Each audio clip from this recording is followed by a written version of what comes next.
उद्या काय काय घडेल मला माहित नाही. जगात बरंच काही चाललेलं आहे. मी म्हटलं की कदाचित महिन्याभरात मराठी माणूस भारताचा पंतप्रधान होईल. तर मराठी माणूस पंतप्रधान व्हायचं झालं तर आत्ता बसला माणूस त्याला बाजूला गेलं पाहिजे. बहुतेक बदल घडण्याची शक्यता मला दिसते. जर बदल घडला तर काँग्रेसचा काही पंतप्रधान होणार नाही. तर मग होणार हीच लोक, पण त्यांचा मग कोणतरी दुसरा माणूस येईल, कदाचित मराठी माणूस येईल असा माझा संदर्भ होता. पण 19 डिसेंबरला त्या अमेरिकेत एप्स्टीन नावाचा एक माणूस होता, इस्रायलचा गुप्तहेर होता, त्याचा पर्दाफाश होणार आहे. दिल्लीमध्ये बंगल्यामध्ये सगळे कॅमेरे ठेवून व्हिडिओ करून सगळ्या बड्या बड्या मोठ्या लोकांची छायाचित्रण केलेली आहे. त्यात कोणाकोणाचे नाव आहेत, उद्या काय काय घडेल मला माहित नाही. जगात बरंच काही चाललेलं आहे. मध्यंतरी मी एक छोटासा ट्विट केला,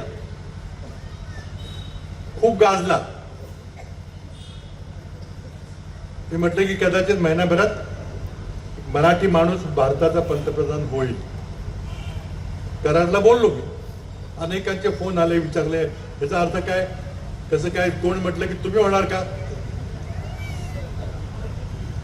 कारण कोणाला त्याची पार्श्वभूमी माहीत नव्हती.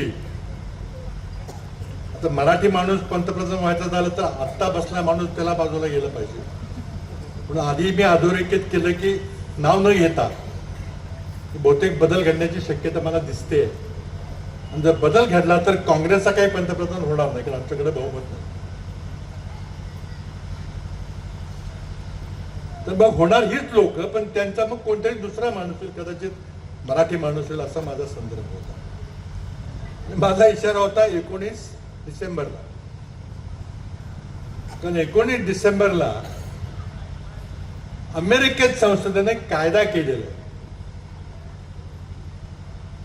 19 नोव्हेंबरला कायद्यावर राष्ट्रपती ट्रम्प साहेबांनी सही केली आणि तो कायदा झाला. आणि कायद्यामध्ये असं म्हटलेलं आहे की अमेरिकेत एप्स्टीन नावाचा एक माणूस होता, इस्रायलचा गुप्तहेर होता, त्यानं जो धुमाकूळ घातलेला आहे अमेरिकेमध्ये त्याचा पर्दाफाश होणार आहे. तो आपल्या विविध प्रासादामध्ये, मोठ्या मोठ्या इमल्यामध्ये, बंगल्यामध्ये सगळे कॅमेरे ठेवून व्हिडिओ करून सगळ्या बड्या बड्या मोठ्या लोकांची छायाचित्रण केलेली आहेत. ती सगळी छायाचित्रणं, ते सगळे फोटोग्राफ अमेरिकन संसद कायदा करून एका महिन्याच्या आत म्हणजे 19 डिसेंबरला जाहीर करणार आहेत. यात कोणाकोणाचे नाव आहेत, सोशल मीडियावर काही नावं चालू आहेत का मला माहित नाही. पण आजच 75,000 फोटोग्राफ पब्लिश झालेले आहेत. 20,000 ईमेल्स प्रकट झालेले आहेत. त्यामध्ये अमेरिकन संसदेने सांगितले की हा डाउनलोडेबल डेटा पाहिजे, हा सर्च करता आला पाहिजे. या डाउनलोडेबल आणि सर्चेबल ही माहिती असेल आणि कोण कितीही मोठा व्यक्ती असला तरी आम्ही त्याचा संरक्षण देणार नाही.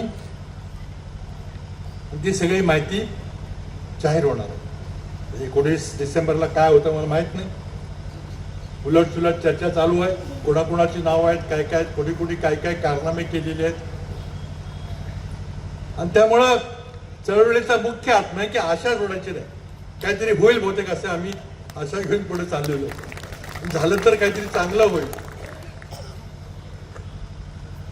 पण चळवळ मात्र चालू ठेवावी लागेल. कारण एक संक्रामक काळ आहे. आज एक नवीन संस्कृती निर्माण होतीये. IT च्या युगामध्ये दोन्ही नवरा बायको चांगले उच्च पगाराची नोकरी घेऊन काम करतायत. वाचन नाही, काही नाही, सोशल मीडियावर व्हॉट्सअपवर काहीतरी बघतायत, 5 मिनिटं बघतायत, आपली मतं ठरवतायत. देशात काय चाललंय, कुठे काय चाललंय. काल इंडिगो एअरलाईन मध्ये घोटाळा झाला, कशामुळे झाला त्याला राहुल गांधी क्रोनी कॅपिटलिझम म्हणतात. त्याचं ज्वलंत उदाहरण कसं समोर आलं. 58 कोटीची राजकीय देणगी देऊन सरकारला कसं आपल्या मुठीत ठेवलं गेलं. 65% मार्केट शेअर असणारी कंपनीने भारतातल्या सगळ्या जनतेला त्राही करून सोडलं. फक्त आपला नफा जास्त व्हावा म्हणून.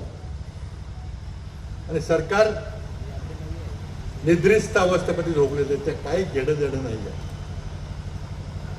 कुणाला किती त्रास झाला, कुणाच्या नोकरीचा इंटरव्ह्यू होता, कुणाच्या घरात दहनक्रिया करायची होती, डेड बॉडी घेऊन माणसं एअरपोर्टवर उभी होती, लाखो माणसांना खायला मिळालं नाही, झोपायला मिळालं नाही, घरी जाता आलं नाही.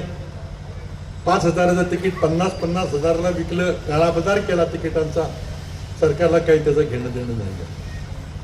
सरकार चर्चा करते वंदे मातरमची, आणि वंदे मातरमच्या रूपानं जनगण मन हे पुसून टाकायचा प्रयत्न आहे. हे राष्ट्रगीत नकोच, आम्हाला दुसरं पर्यायी राष्ट्रगीत पाहिजे, हा प्रयत्न काल नड्डांनी केला. पण जनगण मन लोकांच्या मनातलं, लोकांच्या हृदयातलं गीत कोणी पुसून टाकू शकणार नाही. म्हणून मानवाच्या पुस्तकाचं नाव या जनगण मन आहे. खरं जनतेच्या मनाच्या भावना, त्यांनी जनतेबरोबर केलेली आंदोलनं, त्या आंदोलनाला यश येईल किंवा येणार नाही, पण जनतेच्या हक्काकरता लढत राहिलं पाहिजे, ही त्यांची प्रेरणा खरोखरीच सर्वसामान्यापर्यंत पोहोचली पाहिजे. पुस्तकाचं भाषांतर करून इतर लोकांना देशात हा लढा, ही जिद्द, याबद्दल माहिती मिळाली पाहिजे. खरं म्हणजे मलाही काही गडबडीमध्ये सर्व पुस्तके वाचता आलं नाही. मी पुस्तक चाळलं, प्रस्तावना पाहिली आणि त्यातला संदर्भ लक्षात आला की एका वादळाचे वर्णन आहे. वैचारिक वादळ, न्याय मिळेल याकरता केलेला संघर्ष, कितीही अवघड परिस्थिती असली तरी प्रयत्न करत राहिलं पाहिजे, हे मानवभावाने त्यांच्या जीवनातून दाखवलेलं आहे. 13 वर्ष वयामध्ये इतका भीषण अपघात झाल्यावर माणूस स्वतःच्या पायावर पुन्हा उभा राहू शकेल तर विश्वास बसणार नाही, अशी ही कहाणी आहे. आणि त्यामुळं सरकारने कितीही अन्याय केला तरी आपण पुन्हा न्यायाचा लढा जिंकू शकतो, जिंकता आपल्याला येईल, ही त्यातली भावना आहे. म्हणून बाबासाहेब आंबेडकरांच्या समतेच्या विचाराला पुराशी बाळगून ही लढाई लढत राहिलं पाहिजे. आज विशंभरजी, असीमजी लढतायत, कोणी येऊ नका न येऊ, बोलवतील तिथे जातात, सांगतात, बोलतात, सरकारचा पर्दाफाश करायचा प्रयत्न करतात, त्यांना आमिष दिली जातात, धमक्या दिल्या जातात, हल्ले होतात त्यांच्यावर. असीमची सनद रद्द करायचा प्रयत्न झाला, सगळं काही बेकायदेशीर झाले, तरी पण तो लढा चालू आहे. आणि तसाच मानवभावाचा लढा या परिसरामध्ये चालू आहे.